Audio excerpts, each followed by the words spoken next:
بسم اللہ الرحمن الرحیم۔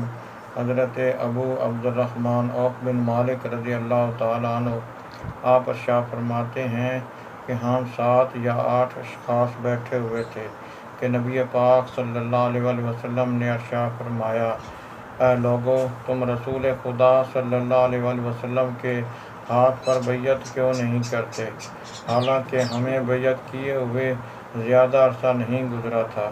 تو ہم نے کہا کہ نبی پاک صلی اللہ علیہ وسلم، ہم تو بیعت کر چکے ہیں۔ تو پھر آپ صلی اللہ علیہ وسلم نے دوبارہ ارشاد فرمایا، اے لوگو، تم رسول خدا صلی اللہ علیہ وسلم کے ہاتھ پر بیعت کیوں نہیں کرتے؟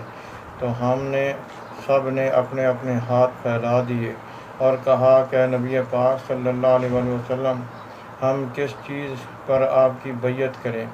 تو آپ صلی اللہ علیہ وسلم نے ارشاد فرمایا، اس بات پر کہ تم اللہ تعالیٰ کے سوا کسی کی عبادت نہیں کرو گے، اس کے ساتھ کسی کو شریک نہیں ٹھہراؤ گے، 5 گانہ نماز ادا کرو گے، اللہ تعالیٰ کی اطاعت کرو گے، اور ایک بات آپ نے آہستہ کہی کہ بلا ضرورت کسی سے سوال نہیں کرو گے۔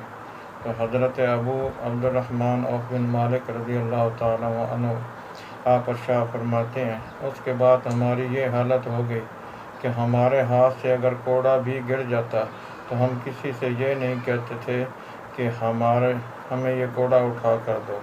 اللہ تعالیٰ ہمیں نبی پاک صلی اللہ علیہ وسلم کی اطاعت کرنے کی توفیق نصیب فرمائے۔